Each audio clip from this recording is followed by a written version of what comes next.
بۆ ئەو بەڕێزانەی کە ئارەزوی خوێندنی ئۆنلاین دەکەن ئەوە کەناڵێکم بۆ هێناون کە ڤیدیۆی وانەکانی قوتابخانە بڵاو دەکەنەوە و بە شێوازێکی زۆر باشتر و ڕوونتر باز لەوانەکان دەکەن و ڕوونتری دەکەنەوە. گەر بتوانین پشتگیریەکی باش لە ڤیدیۆکانیان بکەین ئەوە بێگومان ئەوانش هەمووانەکانی پۆلە جیاوازەکانی قوتابخانە بڵاو دەکەنەوە و خزمەتی زیاتر دەگەێنن. لینکی کەناڵەکانم لە دیسکریپشنی ئەم ڤیدیۆیەدا داناوە. هیوادارم سەردانیان بکەن و پشتگیری خۆتانیان بۆ دەرببڕن.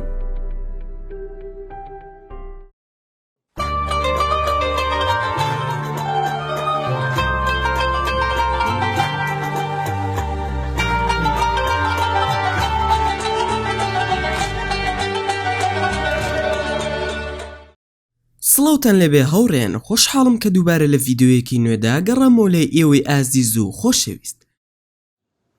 فبأي آلاء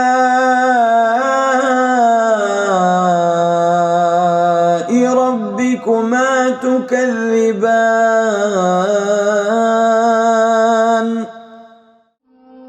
ئایا دەزانی هۆکاری دووبارەبوونەوەی ئەو ئاەتە چیە لە سوورەتی ئەڕەحمان؟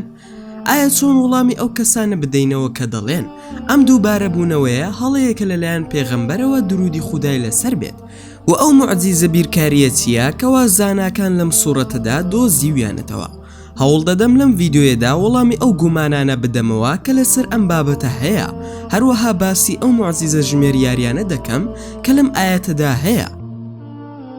قورئانی پیرۆز بۆ ڕووداوەکان و هەروەها ژیانی پێغەمبەری ئازیزمان موحەممەد و پێغەمبەرانی تر دابەزیوە و لە 114 سوورەت پێک هاتووە، لەوانش سوورەتی ئەڕەحمان کە زانایان دابەزینی ئەم سوورەتە بۆ چەند هۆکارێک دەگێڕنەوە، لەوانش کاتێک ئەم ئاەتە دابەزی.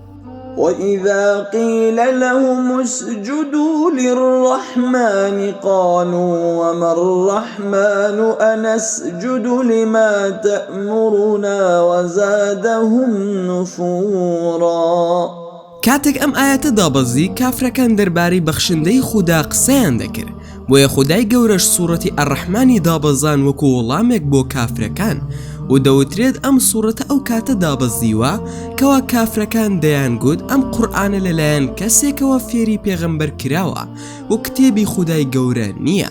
خودای گەورەش ئەم سوورەتەی دابەزان تا بە تەواوەتی دەرکەوێت کە خودای گەورە ئەم قورئانی فێری پێغەمبەر کردووە، درودی خودای لەسەر بێت، نەک کەسانی تر. و دەگوترێت کەوا ئەم سوورەتە ئەو کاتە دابەزیوە کەوا هاوڵی بەڕێز ئەبوبەکری سدیق خودا لێی ڕازی بێت زارێک باسی قیامەت و سەختی قیامەت کرا. ئەویش فەرمووی پێم خۆش بوو گیایەک بوومایە و ئاژەڵێک بی خواردمایە وەکو لەوەی بسمە بەردەم خودای گەورە. خودای گەورەش ئەم ئاەتەی دابەزاند. ولمن خاف مقام ربه جنتان. و ئەم موعجیزانە بەڵگەیە بۆ ئەو کەسانی کەوا گومانیان هەیە لەوەی ئەم کتێبە کتێبی خودایە و دەڵێن دووبارەبوونەوەی ئەم ئاەتە بۆ ئەوە دەگەڕێتەوە کە پێغەمبەر درودی خودای لەسەر بێت قسەکانی لەبیر چوبۆیە و نەیزانیوە چی بنووسێت، بۆیە هەمان ئەو ئاەتی چەند جارێک دووبارە کردوتەوە. پەنا بە خودا هیچ کام لەم گومانانە ڕاست نییە. ئەگەر ئەم کتێبە پێغەمبەر درودی خودای لەسەر بنووسی بێتی بۆچی ئەم ئاەتە 31 جار دووبارەی کردوتەوە؟ و هۆکاری گەورەی ئەمە چییە؟ و وەڵامەکەی ئەوەیە کەوا پێغەمبەر درودی خودای لەسەر بێ یەک وشەی ئەم قورئانەی نەنووسیوە و هەمووی لەلایەن خوداوە دابەزیوە و چەندین موعجیزەی تێدایە کەوا وەڵامە بۆ زۆرێک لە کافران و ئەو کەسانی کە دژایەتی ئاینی ئیسلام دەکەن. مفەسرین دەڵێن سوورەتی ئەڕەحمان جیاوازترە لە سوورەتەکانی تر و ئەو جیاوازیەش بریتێ لە دووبارەبوونەوەی ئەم ئاەتە کە 31 جار دووبارە بۆتەوە. خودای گەورە ئەم ئاەتە و چەندین ئاەتی تر لە قورئان دووبارە دەکاتەوە و هەمووشی هۆکاری خۆی هەیە و دووبارەبوونەوەی ئەم ئاەتە پیرۆزە بریتێ لە دڵنیاکردنەوەی مرۆڤ لە بەخششەکانی خودای گەورە و خودای گەورە هەر جارێک باسی بەخششێک دەکات ئەم ئاەتەی بەدواداهێناوە، ئەویش بۆ ئەوەی بیری مرۆڤەکان بخاتەوە کە نیعمەتەکانی خودای گەورە چەند مەزنن. بۆیە ئەرکە لەسەر مرۆڤی موسڵمان کەوا سوپاسگوزاری خودای گەورە بێت لەسەر هەموو ئەو بەخششانی کە خودای گەورە پێی بەخشیوە و هیچ یەکێک لەو بەخششانە بە درۆ نەزانێت و هەمیشە دانیان پێدا بنێت و نیعمەتەکانی خودای گەورە بەکەم نەزانێ. ابن القوتەیبیە دەفەرمێت لە زمانی عەرەبیدا دووبارەکردنەوەی شتێک بۆ دڵنیاکردنەوە و تێگەیشتنە و مەبەستی خودای گەورەش لەم دووبارەکردنەوەیە ئەوەیە کە خودای گەورە باسی هەر بەخششێک بکە ئەوە نێوەندێکی تێدا دەکات و باسی یەکێکی تریان دەکا وەک بیرخستنەوەیەک بۆ نیعمەتەکانی. بەڵام هۆکاری زۆر دووبارەبوونەوەی ئەم ئاەتە چییە؟ وەڵامێکی شۆک هێنەر هەیە کە لێرەدا باسی دەکەین کە دوای لێکۆڵینەوەیەکی زۆر دەرکەوتووە کەوا موعجیزەیەکی بیرکاری لەم دووبارەبوونەوەیەدا هەیە کەوا بناقەکەی ژمارە 7 ئەم پەیوەندیە دڵنیاکردنەوەی لەلایەن خودای گەورەوە کەوا ئەم قورئانە ئاەتی دووبارەی تێدا نییە بەڵکو هەمووی موعجیزەیەکە لەلایەن خودای گەورەوە دابەزیوە و بوونی ژمارە 7 چەندین بەڵگەی تێدایە لە قورئاندا. بەڵام بابەتی ئەمڕۆمان باسی ژمارە 7 نییە لە هەموو قورئاندا بەڵکو بە تایبەتی باسی سوورەتی ئەڕەحمانە. ئێستاش ئەو شتانە باز دەکەین کەوا توێژەرەکان پێیگەیشتون لەم سوورەتەدا. لێکۆڵینەوەی یەکەم پێش سوورەتی ئەڕەحمان 54 سوورەتی تر هەیە کە کۆی گشتی ئاەتەکانی 4901 ئاەتە و کۆی گشتی ڕیزبەندێکی 1485 و کۆی گشتی ئەم دوو ژمارەیە دەکاتە 6386.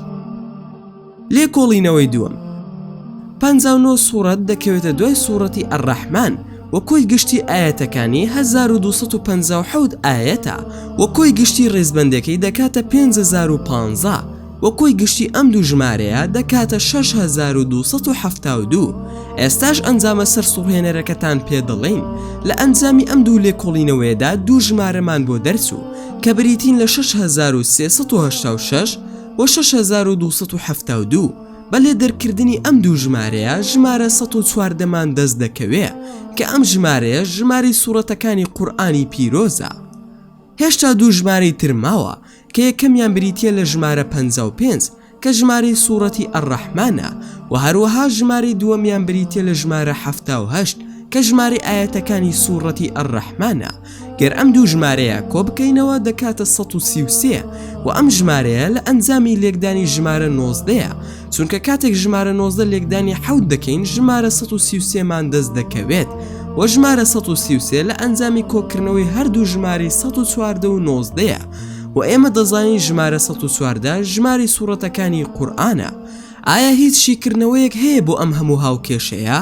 ئایا ئەو هەموو قسە و ڕێخستنانەی کە لە قورئاندا هەیە بەوە دەکا قسە و ڕێخستنی مرۆڤێکی ئاسایی بێت جگەلەوەی کەوا ئەم قورئانە لەلایەن خودای گەورە و باڵا دەستەوە ڕەوانە کراوە. و یەکێکی تر لەو موعجیزانەی کە لەم ئاەتەدا هەیە بریتیە لە ژمارەی ئاەتەکانی سوورەتی ئەڕەحمان کە ژمارەی ئاەتەکانی بریتیە لە ژمارە 78 کە ئەم ژمارەیەش لە ئەنجامی لێکدانی ژمارە 13ەوە هاتووە کە ئەمە ژمارە ئەو پیتانەیە کەوا لە کاتی خوێندنەوەی بەشێک لە سوورەتە سەرەتایەکانی قورئاندا دەری دەبڕین و لە نێوانیاندا ئەم ئاەتە تایبەتە هەیە. فبأي آلاء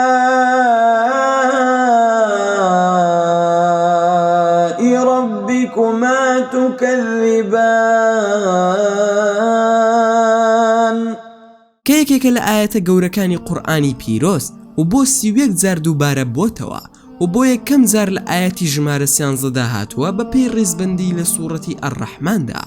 سوورەتی ئەڕەحمان زۆر یادی ناوی ئەڵڵای پاک و بێگرد دەکاتەوە و ناوی ئەڵڵا لە سوورەتەکانی پێش سوورەتی ئەڕەحماندا 2480 جار هاتووە بە پێی ڕیزبەندی.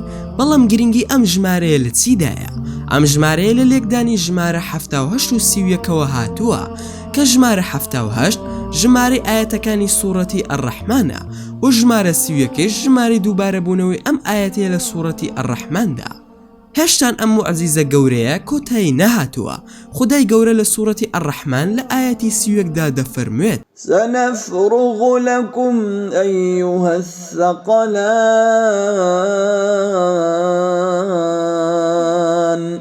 لێرەدا خودای گەورە و میهرەبان وشەی ئەثەقەلانی بۆ مرۆڤ و چین بەکارهێناوە و ئەگەر سەرنج بدەن ئەم ئاەتە ئاەتی ژمارە 31ە کە هەمان ژمارەی دووبارەبوونەوەی ئاەتی فەبیئەی ئالای ڕەبیکوما توکەذیبانە و پاک و بێگەردیش بۆ خودای گەورە و مەزن. بەم جۆرەش گەیشتنە کۆتایی ڤیدۆکەی ئەمڕۆمان. زۆر سوپاستان دەکەم کە تا ئێستا بینەری ڤیدۆکەم بوون. ئەگەر ڤیدۆکەمتان بەدڵ بوو ئەوە هەر ئێستا لایکی ئەم ڤیدۆیم بۆ بکەن و هەروەها شەیریشی بکەن لەگەڵ هاوڕەکانتاندا بۆ لە بیرشتان نەچێت ئەگەر ئەتانەوێ هەمیشە بابەتی ناوازە لە کەناڵەکەی من ببینن ئەوە هەر ئێستا سبسکرایبی کەناڵەکەم کەن و زەنگۆڵی تەنیشتی سبسکرایبەکەش چالاک بکەن و لە بیرشتان نەچێت هەر ڕەخنەیەک یاخود پێشنیارێک یاخود بیرۆکی ڤیدیۆیەکتان بۆ کەناڵەکەی من هەیە ئەوە هەموویم لە کۆمنتی ئەم ڤیدیۆیەدا بۆ بنووسن و ئینشاءالله بە زووترین کات وەڵامتان دەدەمەوە و دووبارە و سێبارە سوپاستان دەکەم بۆ تەماشاکردنی ڤیدیۆکەم تا ڤیدیۆیەکی تر و تا کاتێکی تر هەر شاد و بەختەوەر بن و خواتان لەگەڵ بێت و ئامانەتی خودا بن.